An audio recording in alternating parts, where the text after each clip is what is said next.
पारपुटाई तो होगी भी होगी, लेकिन ये है कि आगे आने वाले सीजन में भी पारपुटाई का लोगों को इन्फॉर्मेशन चाहिए होती है, तो हम स्टार्ट करेंगे पारपुटाई से। जी जी कि साथ ही पारपुटाई से पहले जो है वो लोग बड़ा सवाल पूछ रहे हैं कि इससे पहले कोई कह रहा डिवर्मिंग करवानी चाहिए, कोई कह रहा कि पार खींचने के बाद डिवर्मिंग करवानी चाहिए। जरा इस बात को क्लियर करें कि इसमें क्या करना चाहिए, कि 8 दिन पहले 10 दिन पहले क्या करना चाहिए पारपुटाई से। जी जी, मैं दोस्तों से गुजारिश करता हूँ कि देखें डिवर्मिंग बहुत ज़रूरी है। उसकी वजह ये है कि आप कभी देखें ना तो कुछ पिक्चर्स मिलती हैं, नेट पे भी मिल जाती हैं, कबूतर के जिस समय बहुत ज़्यादा कीड़े जिसे मलापू वगैरह कहते हैं वो पैदा हो जाते हैं। अच्छा। उनके पैदा होने से कबूतर काफ़ी कमज़ोर हो जाता है, वो कबूतर के लिए बड़े मसले मसाइल बनते हैं। ये बहुत ज़रूरी है, ये यानी कि लाजमी जुज़ है कबूतर, डॉक्टरी की तरह है। जिस तरह हम एक पूरा एक इनका ट्रीटमेंट करते हैं, पूरा एक तरीका कार है। उसमें पुटाई से पहले या पुटाई का सीजन नहीं भी है तब भी जो आपके कबूतर ब्रीडिंग वाले हैं या उड़ने वाले हैं उनके लिए बहुत ज़रूरी है आप ना एक मंथली एक रिकॉर्ड रखें अपने पास, जिसमें जैसे फ़र्ज करें दे सकते हैं, यानी ओक्साफेक्स दे सकते हैं। और भी बहुत सी मेडिसिन है, जेंटल भी इस्तेमाल करते हैं जो आम मेडिकल स्टोर से मिल जाती है। इसके अलावा और मजीद बड़ी बड़ी अच्छी हैं, एक 4 बेंडा के नाम से है। तो एक बड़ी ज़बरदस्त ना मेरे एक दोस्त हैं डॉक्टर नवीद साहब, उन्होंने मुझे गाइड किया था कैप्रोमैक के नाम से। उन्होंने मुझे बताया जी ये बहुत ज़बरदस्त है सिरप ना डिवर्मिंग के लिए, वो शार्ट अभी मिल नहीं रहा। तो इस तरह की आप कोई भी मेडिसिन इस्तेमाल कर सकते हैं। ठीक हो गया, तो ये बहुत ज़रूरी है। अच्छा, ये आप अगर यानी एक मिसाल है, आप यकम को ये देते हैं डिवर्मिंग कराते हैं, उसके बाद अगले दिन आपने इनको एक दिन विटामिन देने हैं, कोई भी विटामिन दे लें, साइमोडेक दे लें, विटासोल सुपर है, कुछ इंपोर्टर्स भी मिल जाते हैं जो आपके पास अवेलेबल हैं। कुछ नहीं अवेलेबल तो ये एक सेंगोबियन सिरप मिल जाता है। इसके अलावा कुछ सिरप भी आम स्टोर से मिल जाते हैं, वो भी आप करवा सकते हैं। जी, एनरोसिम, ये एनरोसिम आपने लाजमी इस्तेमाल करनी है और ये अकेली इस्तेमाल नहीं करनी। इसके अलावा एक इसमें क्या इसका नाम है एनरोसोल एस, वो भी आती है, उसका नाम चेंज है, वो थोड़ी एडवांस है इससे। ये एनरोसिम है, वो एनरोसोल एस है, आप वो भी इस्तेमाल कर सकते हैं, लेकिन ये अकेली इस्तेमाल नहीं करनी। एक ये इस्तेमाल करनी है आपने, दूसरी है आप हमारे पास ये फेनरासिन, ये बड़ी ज़बरदस्त चीज़ है, जिल्द और सांस की एलर्जी में यकसा मुफीद है और बड़ी ज़बरदस्त चीज़ है। ये लाजमी इस्तेमाल करें और हर महीने इस्तेमाल करें, यानी हर मंथ आपने ये कोर्स करना है, यानी डिवर्मिंग करानी है, उसके बाद ये 3 दिन आपने ये कोर्स करवाना है। और इसके साथ एक ये पावर प्लस, हाँ ये समझ लें कि विटामिन टाइप ही है, ये भी पावर प्लस। ये कब देना है? ये तीनों इकट्ठे देने हैं आपने। डिवर्मिंग के एक दिन बाद आपने इनको आप विटामिन दे लिए, उसके बाद 3 दिन ये कोर्स कराना है। इसका तरीका ये है कि एनरोसिम जो है ना, एनरोसिम 1 लीटर में आपने 2 सीसी डालना है। ठीक हो गया। हाँ, 1 सीसी भी डालते हैं तो 2 सीसी भी डाल सकते हैं आप। और ये जो फेनरासिम है ये 1 लीटर में आपने 3 सीसी डालना है। और ये जो पावर प्लस है ये भी 1 लीटर में 3 सीसी डालना है आपने। और ये 3 दिन कोर्स करवाना है। कोशिश करें कि यही पानी पिए, कबूतर सादा पानी ना पिए 3 दिन।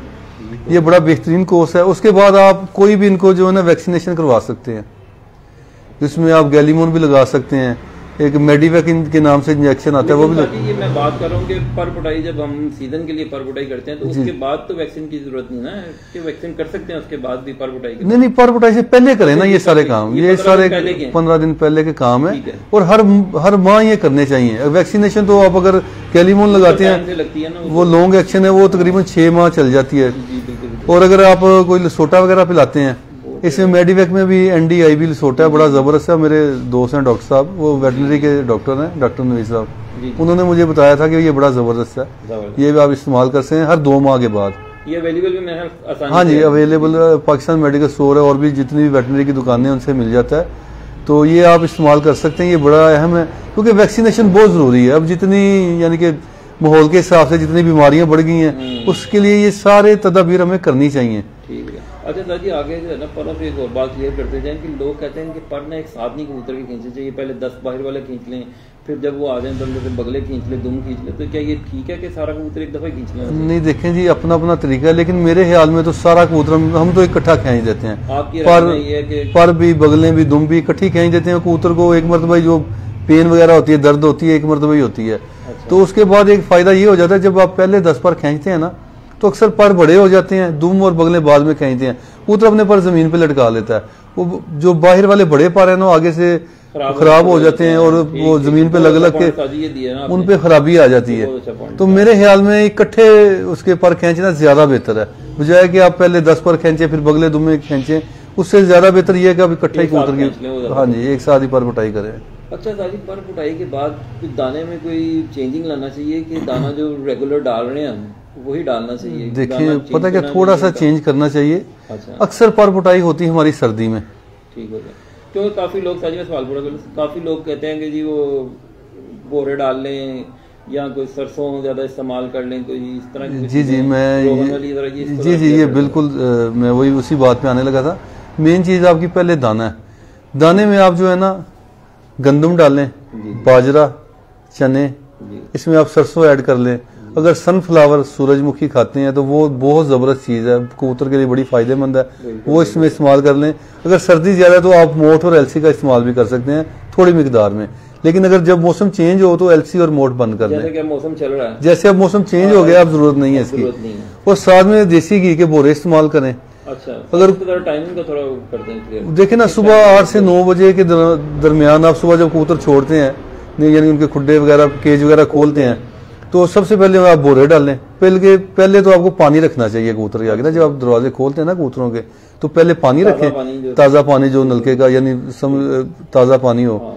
उसके बाद उसको बोरे डालें, उसमें देसी घी इस्तेमाल कर सकते हैं, जैतून भी इस्तेमाल कर सकते हैं। अगर कोई बंदा अफोर्ड नहीं करता देसी घी तो सरसों का तेल भी डाल सकते हैं। बात बताइए, जैतून तो कभी बना नहीं, बड़ी फायदेमंद चीज है, बड़ी फायदेमंद चीज है और बड़ी ताकत वाली है। बादाम रोगन ज्यादातर लोग इस्तेमाल करते हैं। हाँ जी, वो भी इस्तेमाल कर लेते हैं, लेकिन अगर कुछ नहीं है देसी घी दी बेस्ट है। उसके अलावा आप अगर अवेलेबल नहीं है, कुछ बंदा नहीं भी अफोर्ड कर सकता तो वो सरसों का तेल भी इस्तेमाल कर सकता है, लेकिन बेहतर देसी घी है। देसी घी वो सुबह बोरे डाले मुनासिब मिकदार में, यानी समझ लगे एक कबूतर 10 से 15 बोरे खा, इससे ज्यादा नहीं, क्योंकि वो खा के हजम करे। उसके बाद उसको एक टाइम दें, 5 से 6 घंटे का ना टाइम दें, उसको वक्फा दें। उसके बाद उसको अपने टाइम पे यानी 2, 2:30, 3 बजे दाना डालें। दाने में ताजी मैं पूछ रहा हूं, दाना वही रखें स्पेसिफिक जो आप बता चुके हैं? जी उसमें ऐड कर लें गंदम, बाजरा, चने, सूरजमुखी और लोग इस्तेमाल करते हैं। हाँ जी, वो भी इस्तेमाल कर लेते हैं, लेकिन अगर कुछ नहीं है देसी घी दी बेस्ट है। उसके अलावा आप अगर अवेलेबल नहीं है, कुछ बंदा नहीं भी अफोर्ड कर सकता तो वो सरसों का तेल भी इस्तेमाल कर सकता है, लेकिन बेहतर देसी घी है। देसी घी वो सुबह बोरे डाले मुनासिब मिकदार में, यानी समझ लगे एक कबूतर 10 से 15 बोरे खा, इससे ज्यादा नहीं, क्योंकि वो खा के हजम करे। उसके बाद उसको एक टाइम दें, 5 से 6 घंटे का ना टाइम दें, उसको वक्फा दें। उसके बाद उसको अपने टाइम पे यानी 2, 2:30, 3 बजे दाना डालें। दाने में ताजी मैं पूछ रहा हूं, दाना वही रखें स्पेसिफिक जो आप बता चुके हैं? जी उसमें ऐड कर लें गंदम, बाजरा, चने, सूरजमुखी और सरसों। बहुत जबरदस्त, ये बेहतरीन दाना है इस कबूतरों के।